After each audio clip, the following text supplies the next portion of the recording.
Hello guys, welcome to the एनोनो classes. और ये है C plus plus lecture series का सेकंड लेक्चर, जिसमें हम कंपेयर करेंगे सी को सी प्लस प्लस से। इसमें हम बहुत बेसिक चीज़ें देखेंगे थी, कैसे सी प्लस प्लस और सी दोनों एक दूसरे डिफ़र करती है। तो आइए देखते हैं। सबसे पहले हम सी के बारे में चेक करने वाले हैं कि कैसे सी में कुछ चीज़ें हैं जो सी प्लस प्लस से अलग है।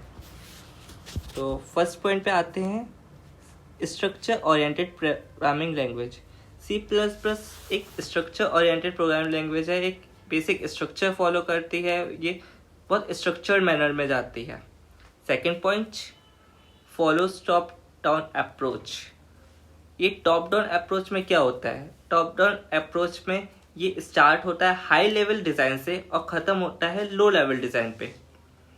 मीन्स सिंपल वर्ड्स में बोलूँ तो फिर ये होता है मेन फंक्शन से शुरू और बाकी चीज़ें इससे ही अटैच होती जाती हैं, और फिर जैसे जैसे हमें उनकी नीड आती है हम उसे बाद में लगाते चले जाते हैं। Third, C is a subset of C plus plus. तो इसे मैं अगर समझाऊँ तो फिर सी प्लस प्लस एक बहुत बड़ा सा होल है और सी उसमें एक छोटा सा एरिया है।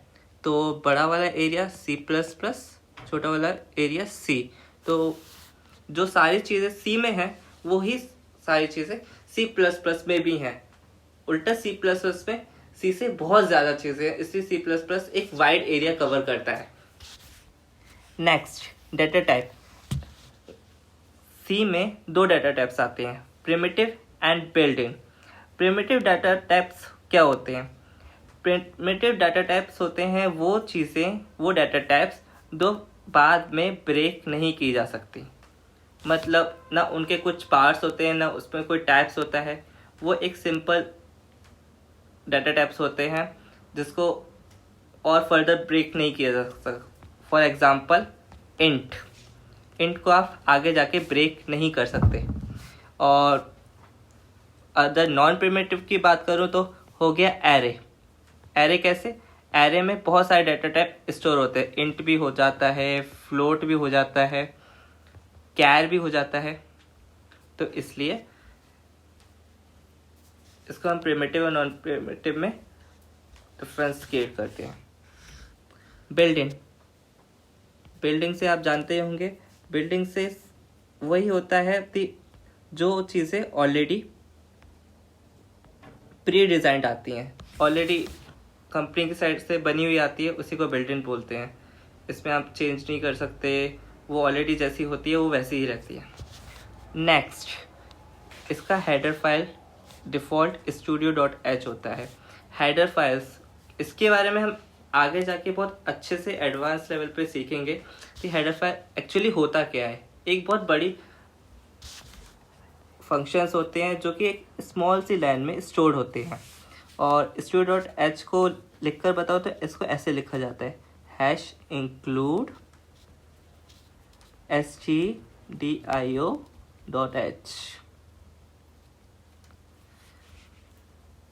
तो आप बस इंफॉर्मेशन के लिए लिख लीजिए, ये इसका डिफ़ॉल्ट हेडर फाइल होती है। अब नेक्स्ट पॉइंट के आते हैं, operator overloaded not possible. Operator overloading मतलब कोई भी एक ऑपरेटर, जैसे ऐड वाला, वो हम एक जगह पे यूज़ कर रहे हैं तो उसे दूसरी जगह पे यूज़ नहीं कर सकते। जैसे a प्लस बी के लिए हमने एडिशन ऑपरेटर का यूज़ किया तो हम इसे क्लास एंड ऑब्जेक्ट में नहीं यूज़ कर सकते, नहीं यूज़ कर सकते। अगले पॉइंट पे आते हैं, scan F and print F. Scan F से समझ में आ रहा होगा कोई चीज़ स्कैन करना।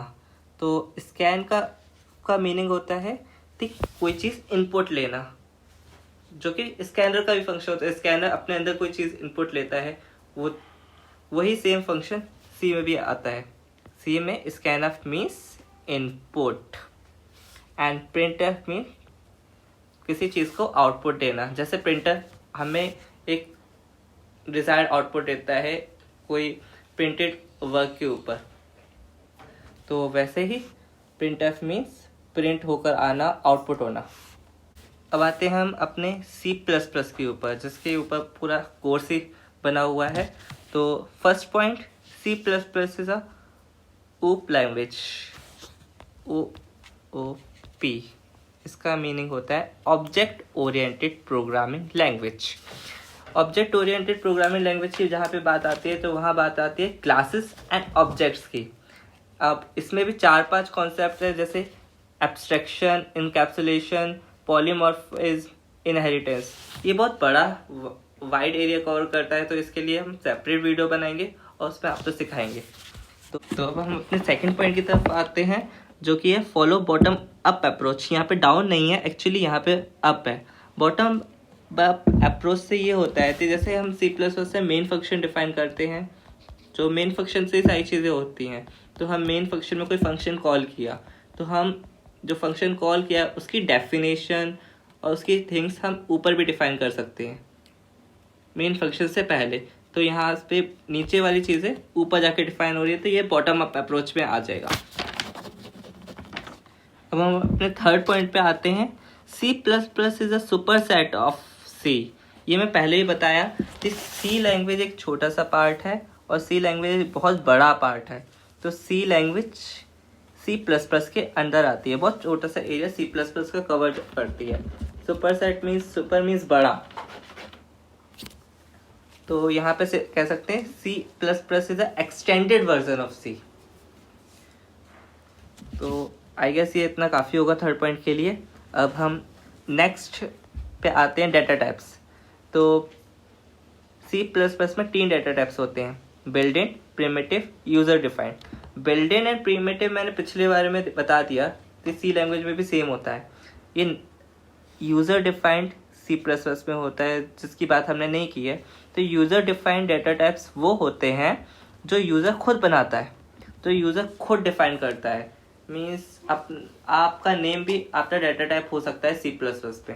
तो ये C++ का एक एडवांटेज है। अब नेक्स्ट पे आते हैं, डिफ़ॉल्ट हेडर फाइल iStream।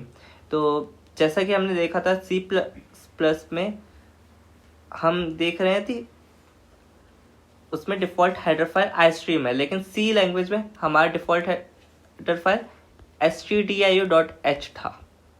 तो हेडर फाइल की बात भी मैंने कही थी। हेडर फाइल एक छोटा सा लाइन होता है जिसमें बहुत हाई अमाउंट में कोड भरा होता है।